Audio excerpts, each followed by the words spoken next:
Hello everyone, my name is waqarhassan and today we will discuss how you have to build theory and how you have to write factors after writing your theme statement। जी मेरा waqarhassan है और आज हम discuss करेंगे कि आपने thesis statement लिखने के बाद थियरी बिल्डिंग कैसे करनी होती है और फिर फैक्टर्स को कैसे कनेक्ट करना होता है थीसिस स्टेटमेंट से। जी ये बड़ा इंपॉर्टेंट लेक्चर है क्योंकि इंट्रोडक्शन लिखना एक पैटर्न के मुताबिक बहुत मुश्किल लगता है बच्चों को, और मैंने आपसे कहा था कि मैं एक एक लेक्चर्स पे शेयर कर दूंगा। ऑलरेडी मेरे प्लेलिस्ट में बहुत लेक्चर्स हैं। ये मुझे किसी ने रिक्वेस्ट की थी कि थ्योरी बिल्डिंग का बता दें और ये बताएं कि थ्योरी बिल्डिंग में फैक्टर्स कैसे लिखते हैं, तो मैंने आपका लेक्चर बना दिया। आप मुझे टॉपिक्स बताते जाए, मैं आपकी लेक्चर्स बनाता जाऊँगा।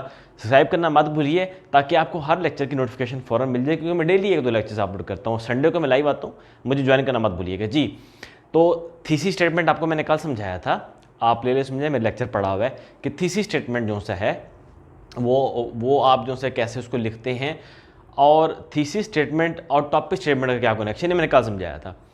ये थीसिस कल वाला है जो मैंने कल के लेक्चर में दिया था, मैं पढ़ देता हूँ आपको। लेकिन इसके बाद बेसिक जो मैं आपको बताऊंगा वो है थ्योरी बिल्डिंग, कि थीसिस स्टेटमेंट लिखने के बाद आप थ्योरी बिल्डिंग कैसे करते हैं और उसके बाद फैक्टर्स कैसे लिखते हैं, क्योंकि इंट्रोडक्शन एक सिंगल पैराग्राफ होता है और इसमें कनेक्टिविटी बहुत मैटर करती है। तो स्टार्ट करते हैं जी। Climate change and approaching catastrophic storm is happening at a rapid pace owing to the change in global weather patterns which is affecting the world socially and economically. Therefore, the world must formulate a strategy to minimize the impacts of climate change in order to save the humanity from the imminent threat of complete destruction. ये था मेरा thesis. कल मैंने इसको explain किया था, मैंने इसमें क्या क्या यूज़ किया। आप वो लेक्चर देख सकते हैं प्लेलिस्ट में जाके। अब थीसिस लिख लिया, अब थीसिस के बाद क्या करना है। थीसिस के बाद मिस्टेक बच्चे ये करते हैं कि थीसिस के बाद फ़ौरन कॉजेज लिखना शुरू कर देते हैं कि क्लाइमेट चेंज का पहला कॉज ये है, दूसरा कॉज ये है, तीसरा ये। ऐसे नहीं करना होता। आपने थीसिस स्टेटमेंट के फ़ौरन बाद कॉजेज नहीं लिखने होते। आपने थीसिस स्टेटमेंट के बाद 2-3 सेंटेंसेस ऐसे लिखने होते हैं जो कि थीसिस को कॉजेज से कनेक्ट कर रहे हों। यानी कि एक तरह से आपने एक ब्रिज बनानी होती है थीसिस स्टेटमेंट में, और आपके कॉजेज जो आप इंट्रोडक्शन में लिखते हैं उनमें एक ब्रिज बनानी होती है ताकि आप डायरेक्टली हिट ना करें कॉजेज को, जाके आप डायरेक्टली अप्रोच ना करें कॉजेज को। ये एक अच्छी अप्रोच होती है, एक स्मूथ ट्रांजिशन होती है। वो करते कैसे हैं, उसके लिए आप करते हैं थ्योरी बिल्डिंग। ये देखें, ये 2 सेंटेंसेस मैंने लिखे हैं थ्योरी बिल्डिंग के लिए, और ये सेंटेंस आएगा कहाँ पे ये मैं आपको बता देता हूँ। आपको पता है इंट्रोडक्शन के पहले 2 स्टार्टर्स होते हैं, पहले 2 सेंटेंसेस स्टार्टर्स होते हैं, वो मैंने यहाँ नहीं लिखे। तो पहला सेंटेंस पहला स्टार्टर, दूसरा सेंटेंस दूसरा स्टार्टर आ गया, तीसरा सेंटेंस आ गया आपका थीसिस स्टेटमेंट। ये बिल्कुल साथ से चलते जा रहे हैं, इसमें कोई ब्रेक नहीं है। तीसरा सेंटेंस आ गया थीसिस स्टेटमेंट। चौथा सेंटेंस यानी कि थीसिस के बाद यहाँ पे जो चौथा सेंटेंस आप लिखेंगे वो बेसिकली ये है थ्योरी बिल्डिंग वाला। आप चौथा सेंटेंस ये वाला लिखेंगे यहाँ पे, ये वाला सेंटेंस बेसिकली यहाँ पे आ रहा है, यहाँ से शुरू हो रहा है। यहाँ मैंने वहाँ इसलिए लिखा स्पेस की वजह से। अब ये थ्योरी बिल्डिंग के 2 सेंटेंसेस मैं आपको पढ़ के सुनाता हूँ कि थ्योरी बिल्डिंग कैसे की मैंने। Climate change is a real threat for the residents of the earth. जी थीसिस मैंने लिखा, उसके बाद मैंने डायरेक्टली कॉजेज पे नहीं गया, मैंने जर्नलाइजेशन में एक बात कर दी कि climate change is a real threat for the residents of the अर्थ। ये ना मैंने कॉज बताया ना इफेक्ट बताया, एक जनरल बात की। इसको कहते हैं थ्योरी बिल्ड करना। किसकी बेस पे, इस थीसिस की बेस पे।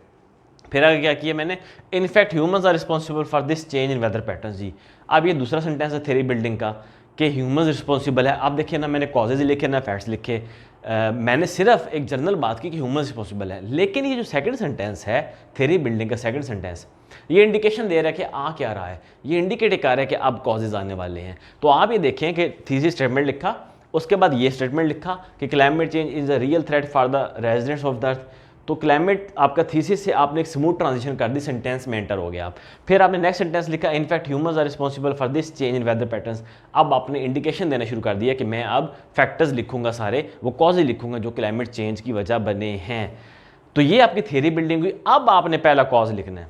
थ्योरी बिल्डिंग के ये 2 सेंटेंसेस लिखने के बाद, यानी कि 4th सेंटेंस था आपका ये, climate change is the real threat for the residents of the earth. 5th sentence आपका उसी के बाद शुरू हो गया ये वाला, in fact humans are responsible for this change in weather patterns. अब जो छठा सेंटेंस है आपका 6th सेंटेंस, वो आपका पहला फैक्टर होगा। अब आपने फैक्टर्स लिखना शुरू करने हैं, कॉजेज लिखना शुरू करने हैं। ये पहला कॉज लिख दिया, deforestation is a major cause for the change in climate of the world. ये पहला कॉज लिख दिया। पहले कॉज के बाद दूसरा कॉज कैसे लिखेंगे, moreover industrialisation has also played its role, ये दूसरा कॉज हो गया। अब देखिए कॉजेज भी ऐसे नहीं लिखने होते कि फॉलोइंग आर द कॉजेज, बच्चे लिस्ट बना देते हैं कि following are the causes for the change in the climate, number 1 industrialisation, number 2 deforestation, ऐसे कभी नहीं लिखते। इस तरह लाइंस में लिखते होते हैं, पैटर्न से लिखते होते हैं, सेंटेंस कनेक्टर्स यूज़ करते होते हैं। एग्जामिनर को अच्छा लगे, उसे ये भी फील ना हो कि आपने कोई लिस्ट बनाई है, उसे ये भी फील ना हो कि आप लिस्ट डाउन कर रहे हैं और आपने सारे कॉजेज भी एक एक करके लिख देने हैं। तो ये आपका थीसिस था। तीसरा स्टेटमेंट आपके ऐसे का, पहले 2 स्टेटमेंट स्टार्टर्स, ये तीसरा आ गया थीसिस स्टेटमेंट। चौथा स्टेटमेंट यहाँ से जो शुरू होगा वो है थ्योरी बिल्डिंग आपकी। थ्योरी बिल्डिंग में मैंने 2 सेंटेंसेस लिखे, आप ये देख लें 2 सेंटेंसेस। सेकंड सेंटेंस आपको टर्न दे रहा है किसकी तरफ, कॉजेज की तरफ। छठा सेंटेंस आपका पहला कॉज आ गया। सातवां आपका जो सेंटेंस था वो आपका सेकंड कॉज आ गया। फिर आप थर्ड कॉज लिखेंगे, फोर्थ कॉज, फिफ्थ, जितने भी कॉजेज आप लिखना चाहते हैं जो कि आपने ऐसे में डिस्कस करने हैं, सारे कॉजेज लिख के फिर आप कंक्लूड कर देंगे अपने इंट्रोडक्शन।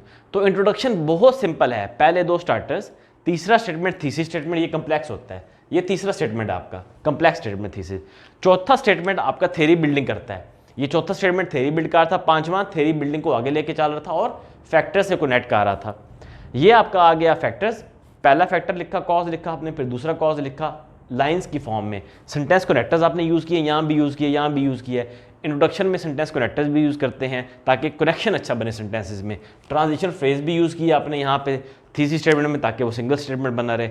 तो ये आपका थीसिस के साथ थ्योरी बिल्डिंग करने का तरीका है। और थ्योरी बिल्डिंग के बाद फैक्टर्स इस तरह लिखे जाते हैं, कॉजेज इस तरह लिखे जाते हैं ताकि एक अच्छा कनेक्शन बने इनमें, स्मूथ ट्रांजिशन हो थीसिस से लेके कॉजेज लिखने तक, अचानक आप कॉजेज में एंटर ना हो, इसलिए करते हैं थ्योरी बिल्डिंग। थ्योरी बिल्डिंग के बाद लिखते हैं सारे कॉजेज, कॉजेज के बाद इंट्रोडक्शन कंक्लूड कर देते हैं। ये एक सिंगल पैराग्राफ होता है, इसमें कोई ब्रेक नहीं होता।